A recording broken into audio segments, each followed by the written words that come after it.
Marcus Rashford ndabyibuka 2015 ubwo uyu mwana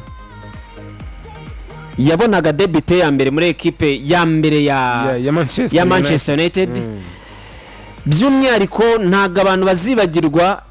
umukino wa mbere yakinnye na Arsenal na ba Martial bose ari equipe ya Man igenda y'abana benshi bitaga ba Jackson aba ba Rashford Baringard niyo generation yari generation ibona iryoshye igiye gukora ibintu bidasanzwe. Abantu ntago bazibagirwa Rashford Paris we na Lukaku 2018 ntago bazamwibagirwa ako Paris Saint-Germain irasetsa effort. Paris Saint-Germain 2017 yabaye ikipe ya mbere itsinze ibitego 4 mu rugo kubusa mu rugo bikarangira ivuyemo. 2018 so mwaka wakurikiye ibi kipe ya mbere itsinze 2 kubusa hanze ikashiramo mu rugo cyane. Paris Saint-Germain erega niba ari ikintu cya mbere kivuna no kuba ikipe nini ariko mana ikipe nini biravuna afashe Paris Saint-Germain Enrique bajye bamufata bamuheke rimwe na rimwe bamutembereza bikumva. Rashford amaze gukina Manchester United imikino 287 ibitego 47 amaze gutsindira iyi equipe. Rashford biravugwa yuko Manchester United yaba yamaze kwegera kampu ye imusaba ko yaguma hano muri Manchester United bakongera bagasubukura umubano wabo. Nje ndi mu bantu basengaga mvuga ngo iyo aba Manchester United byashobokaga kuko abenshi baravuga ngo Rashford yagizanye ikibazo na Amorim ndetse na Ten Hag mbere ye Eric Ten Hag ariko ntabwo yigeze akigirana na Carrick surtout yuko nagomba icyubahiro Carrick nko muri legend wa Manchester United. Yego kwanza mbere ko tujya muri byinshi mu mibare ya Rashford n'ibyo azabafasha mu kibuga iki cyemezo ni icyemezo wakiriye gute Antoni? Niba ari ikintu gishimishije ibintu nkunda kumva ni nk'ibyo ngibyo. Ndibuka hano debat twakoze mbabwira ko ikintu cya mbere kiri kwica United nta nubwo ari umusaruro mu kibuga ni ururimi aba batoza bari kuza baganirizamo abakinnyi aba bahungu bato bagakwiye kuba ari ahazaza ha Manchester United. Ruben Amorim tumugezeho Frank ati ariko ntabwo ari Ruben Amorim watangije ibi bintu. Yaje asanga Ten Hag yabisenye yabyishe. Amorim nawe abo Ten Hag yasize afungiranye hanze abaheza hanze. Ariko nkavuga ko ntabwo ari cyo cyemezo cyari gikwiye. Amorim yarakwiye gusunika kwereka abari abahungu ko ni ADN ya Manchester United. Bidateye kabiri nyuma y'amezi make cyane Michael Carrick akihagera mbere na mbere Kobe Mainoo urahazaza ha Manchester United cyane. Kobe Mainoo imikino 22 ya Premier League numwe cyangwa nibiri ya Ruben Amorim yamutaje muri iyi season ntigeze abanzamo. Gusimbura byabaga ari ikibazo cyane. Yigeze kuba kuri pecking order yigeze kuba umukinnyi wa kane kumva harimo Casemiro n'abandi Ugarita akajya mu mbere ye na Mason Mount yagezeho ajya muri mediane niho uriya mu kuri we byamurenza ati free Kobe. Undi yari Bruno kuko Ruben Amorim yigeze kumubwira ngo ntabwo nakubonera umwanya uri gukina ahantu Bruno akina. So Karika cyagera mbere na mbere abwira Kobe ati nzakubakiraho umwana byamurenza ashaka kujya muri Serie A hanabona confidence ajye muri environment yagiye kuba nk'aba ba Sancho na ba Rashford na ba Anthony bari batangiye kumva United ari environment mbiye kubamo kuri abahungu bato bayo. Yumvaga nawe ari igihe kigeze cyo kuba yagenda. Ntabwo bumvaga bazongera kubaho ubuzima impano ya United ihabwa agaciro muri United. Karika cyagera ururimi rwa mbere yaganijemo Kobe Mainoo no kumubwira ko azamwubakiraho kandi ko guhera kuri match ya mbere iri Manchester Derby ndabyibuka mu kwezi kwa mbere tariki 17 Kobe abanzamo kintu iminota yose 90 n'indi mikino yose yakurikiyeho Kobe yarayikinnye kandi full. Icyo yatanze icyo byafashe United abantu barakibonye. Uyu munsi kuri Marcus Rashford mbere na mbere ngenda shimira igitekerezo cyo kuvuga ngo aba bahungu bacu twahoranye bafite amaraso ya United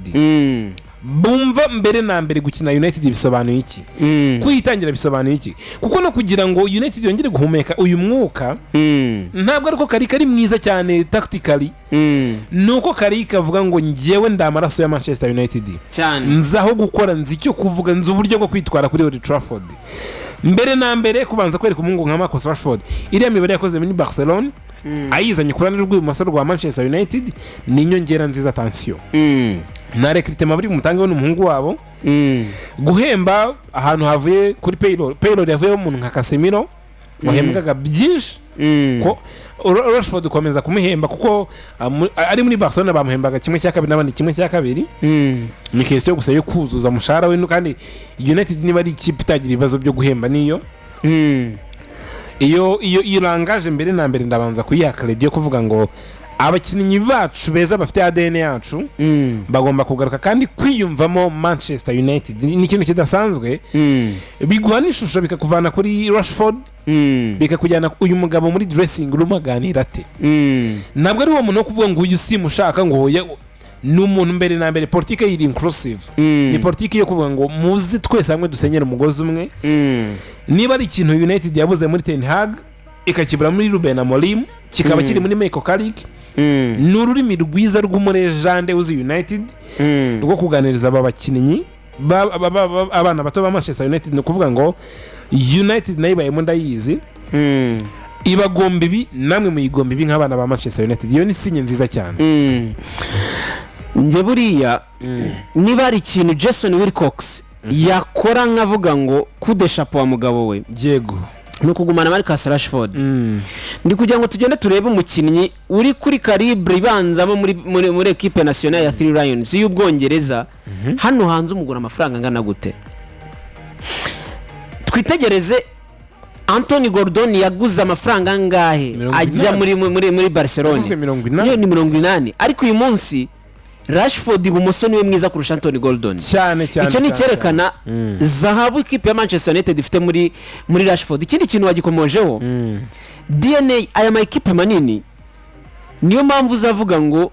haravamo Oliver Kahn kumva yego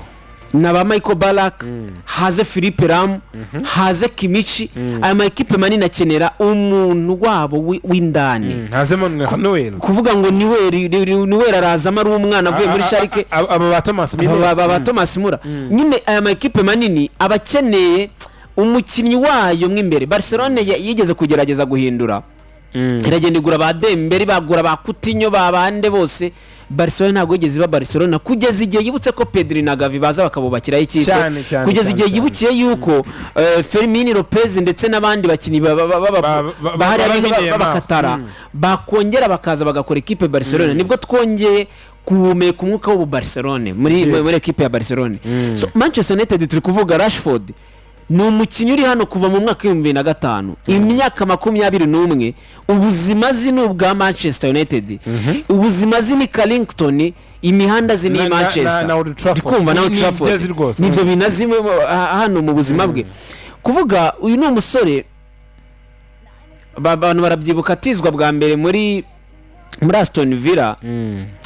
agira spera ari kubona yagerageje ariko arabibona neza yuko urwego rwa ekipa arimo n'urwego rw'ikipe avuyemo ntago bihura cyane mujyane mureba Asensio banyuze hariya batanze iki kuko confidence yamaze kugera hasi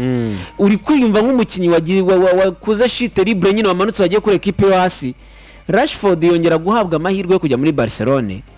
agize urare mu bitego 28 s'il vous plaît akoze ibitego 28 iyo balance rikumva assist 14 n'ibitego 14 muri equipe ya Barcelona nyamara ibyo byose abikoze ntago ari umuntu wambaye profile ibanzamo muri Barcelona ni umukinnyi neza yuko ari buza kwinjira mu kibuga yinjiye kuri pressure ya Rafinha yo guprove umuntu ukora ibitego 53 ibitego 53 muri saison attention ni Rafinha niwe yasimbaga kujya mu mwanya we igihe bamukuyemo bari buze kumushyira kuri poste ya Robert Lewandowski ukongera ukaza ukavuga ngo ndajya kuri force 9 ivuye mu ganga Robert Lewandowski ukaza ukajera iyo pressure Rashford deka mvuge ngo niba ari icyemezo cyiza Barcelona yafashe umwaka ushize ni icyemezo cyo kuzana Rashford uyu munsi tumugare muri context ya Manchester United uyu munsi Man U nziza reka tubyemeranye ntago ari Man ifite Benjamin Sesko imbere ni Man ikina transition rapide kandi zikorwa n'umufast 9 hano nge na Frank tujye dukunda guhenga mwaka bango nge fast 9 nkunda ni ya Brian Mbeumo nakabango fast ni ya Mateus fast 9 nkunda ni ya Mateus ariko whatever uwo ari we wese nuko byanga bikunda hari karanse yo mu wingi umwe iri buze kuza nidukinisha fast 9 ya Brian Mbeumo n'ubundi ugakinisha Madiaro kuri bench uri buze kuraranganya amaso uribe ngo ninde muntu waza kunyunganira igihe umwe yabagize ikibazo uri buze kumubura kumva nidukinisha fast 9 ya Matheus Cunha biri buze kuba ngombwa yuko ibumoso turi buze gushyiraho left back waje kuba umwataka ariwe Patrick Dorgu yego sibyo kuko niba barabibonye mu minsi ya mbere Michael Carrick niwe yizeraga so nje kubwanjye Rashford ntago ari buze kuzana ya experience ya DNA ntago ari ikintu cyonyine ari buze kuzana muri Manchester United ahubwo ari buze kuzana balance muri squad ya Manchester United kuvuga ngo ku ruhande rw'ibumoso igihe Matheus buriya nge Cunha ari kuri force 9 ufite Rashford ku ruhande rw'ibumoso bro permutation yabo umwe ari kunyura hano ndanyura hano ntago uri buze kwikira muri Manchester United biroroha ari buze gupermita umwe dropping inside undajye ku ruhande undagaruke ku ruhande undajye gutyo no kugira ibisubizo byinshi fluidity iri buze kubiryoshye umupira wa Carrick usaba iki usaba pace kuri buri mukino yihuta cyane icyo kintu nimwe muri karite nziza Rashford afite kurusha izindi ariko Rashford yongeye kwiyumva neza mu marangamutima yatanga akazi kadasanzwe cyane kuri OT Rashford kugaruka OT aragaruka nk'umwana mu rugo aragaruka yaganirijwe mu buryo attention ntago ari impanuka kuba twarabonye Kobe Mainoo aperforminga ku rwego rwa Kobe Mainoo Paul Scholes yigeze kugera yamusaba aravuga ngo Kobe ndagusabye byibura niba wabuze umwanya kuri nimero 8 na nimero 10 gerageza nimero 6 yacu iriho umugabo mukuru urebe niba wamwempoza ako icyo nicyo kintu cya mbere gishimisha abafana ba Manchester United kubona one of them ari muri equipe ya Manchester United akina ari umukino ugenderwaho so kongera kwegera Rashford ukamubwira ngo ndongera nkubakire equipe ndongera nyine nubaka atake ariko iyi atake niyo navuga ngo wenda ngo ni wowe nkingi ya mwambirimo ariko nawe ibyo twageraho byose tugiye kujya muri Champions League umwaka utanjye narabivuze Manchester niyo ngeramo abandi ba mediateri babiri Ederson nibyarangiye ikashyiramo abandi ishyizemo abandi babiri mani ngende ndibuze ko nyibara ku gikombe rikumva agukunda Mediane cyane Mediane wifite Mediane ikomeye nta kintu budafite yego ikindi buri Ivode aho kugira ngo ujye ku isoko ry'aba barafare yawo yego bari hanze ya prime yabo cyane aho kujya ku muntu utizeye neza muri Crescencio Samavio bari buguhende ukazana abahemba beta ko wagarura Marcus Rashford ni question gusa yo kuzamura morale yakongera kiyumva kuri Old Trafford kongera guhura n'abahungu ba Kobe Mainoo bakiri bato nabo bahumeka amaraso ya Manchester United abo ba Bruno Fernandes babanye muri ibyo bihe Rashford yakongera gutanga umusaruro cyane muri United ikindi bakeneye squad depth bakeneye bunini bwa groupe ntabwo bari bukinire mu rugo gusa muri iyi sezo bagiyemo bafite Champions League uretse na competition zabaye nyinshi n'imikino yabaye myinshi n'intego ziyongereye uburyo wari bube determine uri kuva ku mwanya wa 15 kuko uri twese hano prediction nta muntu ugize ashyira United muri top 5 abantu barenga 4-5 bari bicaye kuri iyi table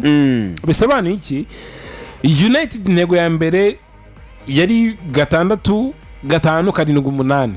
nibura banzuve ma equipe ari muri bato ya delegation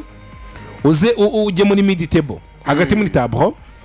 United kubiya gatatu rero biraza kongera pressure kuri ikipe pressure na motivation at the same time United ivuge ngo iyo wabaye umwanya wa gatatu igikuriki ikiza kindi wakora ko nyuma y'umwanya wa gatatu ni igikombe cyangwa se title race tubone United challenging ku gikombe nibura nubwo utagitwara ariko United challenging ko kuva ku mwanya wa gatatu nta handi heza wajya uretse kujya guchallenging igikombe kubone hari abantu nabonye mu minsi ya nyuma City itangiye kugenda bivamo bavuga bati hari wahadushyira nitwe dufite agasukari ko kwirukangana na Arsenal so bafite amahirwe se zigiye gutangira bose baratangira kuri 0 imikino irangana amahirwe arangana Carrick ubona ko hari umwenda afitiye abantu ati n'amatsiko ateye abantu kuvuga ngo reka tumurebe throughout the season apana phase retour turebe ko ya approaching guhera kuri game ya mbere kujya kuri game ya nyuma Champions League United ni ikipe nkuru ikipe ya kabiri nkuru mu Champions League y'Abongereza iragarukana izihe ngufu yemba duko ibyo byose ni ibintu byitezwe. United bisaba kugira groupe nini kuri quantité no muri qualité. Kari kagomba kugira ibisubizo byinshi. Uburyo approachinga ntekereza ko ari aho azajya avuga no uyu munsi reka Sesco abanzemo kinini 9